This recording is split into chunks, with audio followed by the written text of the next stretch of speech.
So, second part to polynomials that I want to show you is related to polynomials in the form of x squared plus, this should actually say bx plus c, okay? So basically we're looking at a trinomial and that they have two terms with the same variable, just one to a degree of 2 and the other one has a degree of 1. Okay, and you'll see what they look like here in a few minutes. So we're going to expand binomials first, and then I'm going to show you how to factor. Okay, so when we expand, there's two different ways you can do it, one with algebra tiles, one without. I'm going to show you without first, and then you can do, I could show you the algebra tiles. So if you remember, I did teach some of you this. So when we expand, I'm going to take my first term here, so x, and multiply it by every term in the other binomial. So I'm going to go x times x and x times 3. Then what I'm going to do is I'm going to do the same thing with 2 and multiply it by everything in that binomial as well. This way, every term in the one binomial gets multiplied to every other term in the other binomial. So what do I get? Well, x times x is x squared. Where am I? Superscript squared. Okay. Then I go x times 3. X times 3 is just a positive 3x. Now if I look at my green arrows, 2 times x is a positive 2x. And then a positive 2 times a positive 3, so 2 times 3 is a positive 6. So this is my binomial, or this is my, this is how I expand. Now, it's not in simplest terms, okay? So this is not in simplest terms, and I need to make sure it's in simplest terms. So I see that I have two of the exact same term, so I have like terms. 3x plus 2x. 3x plus 2x we know is 5x. And I am left with x squared plus 5x plus 6. So that is how I expand two binomials. Okay? If I want to know how to do it using algebra tiles, I would just take an x block, because that's x plus 2, and put two little 1 blocks here. And then I would do the same thing on the other side as x and a 3, so 1x block. So I only have 1x and little three little ones. Okay, and what do I get? Well, x times x is x squared. X times 1 is just an x. X times 1 is just an x. Down here, x times 1 is just another x. X times 1 is another x. Again, this is a review from this year. Another x. And the last one's 1 times 1 is just 1. So I would get little ones right around here. Apologies for my drawing. And if you added these all up, you would get 1x squared, 5 x's, 1, 2, 3, 4, 5, 5 x's, and 6 little ones, 1, 2, 3, 4, 5, 6. Okay? So that's expanding, factoring.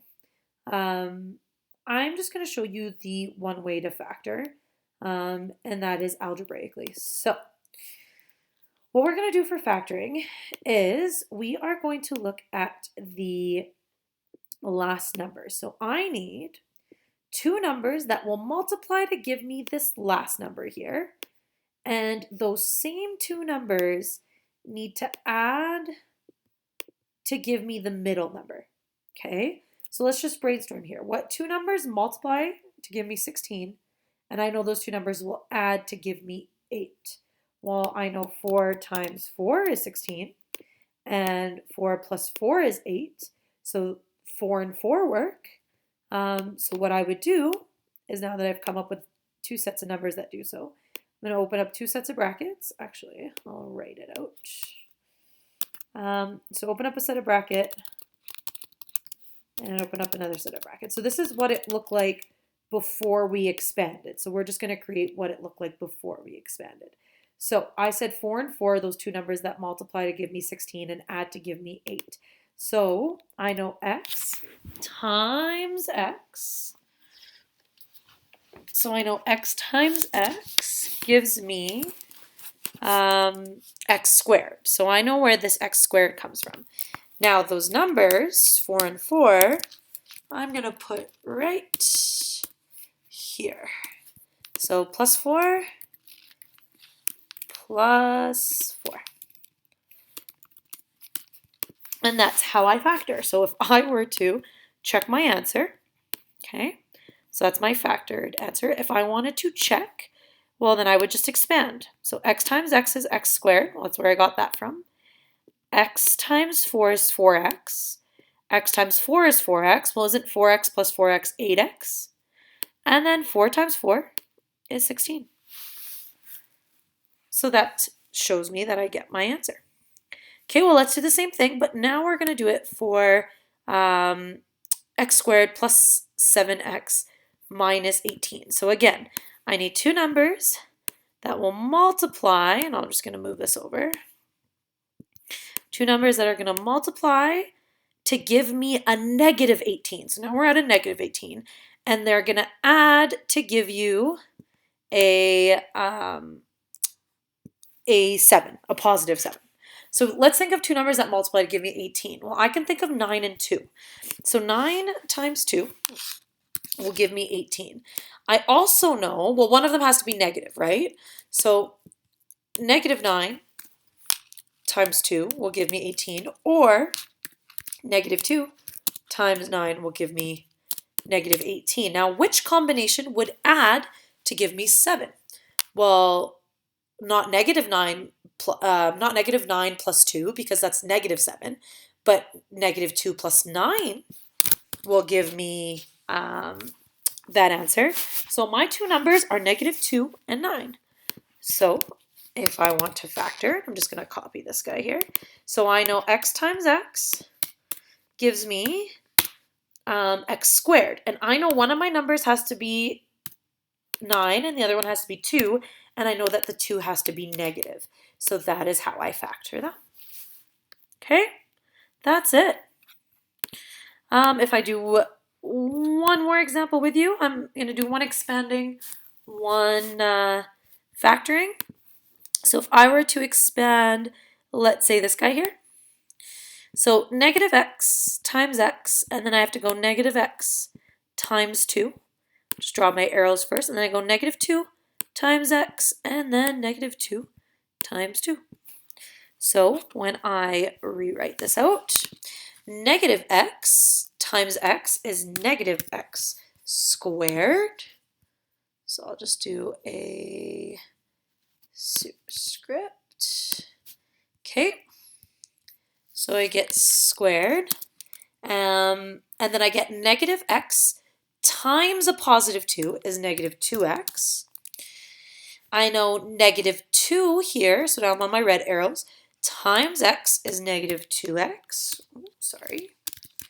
And I know negative 2 times a positive 2 is negative 4. Now I'm not done because I have two like terms here, negative 2x, negative 2x. Well, negative 2 minus 2 is, please don't say 0, is 4x. And that is my final answer. Okay. And then a factoring one. So if I were to do this one here, this one might be a little challenging. So I, again, need two numbers that multiply to give me 4 and add to give me negative 4. So I know two numbers that multiply to give me 4 are 2 times 2. And those two numbers have to add to give me a 4. Well, what about negative 2 and negative 2? Because negative 2 times negative 2 gives me a positive 4. And negative 2 plus a negative 2 plus a negative 2 also gives me a negative, or gives me a negative 4, sorry. So my negative 2 work. Now I need to write out my answers. So if I just use my brackets again. Okay, I'm going to start with x in each one, because x times x gives me x squared. And then I know that -2 times -2 will give me a +4, and -2 plus -2 will give me a -4. And that's what I do to factor it.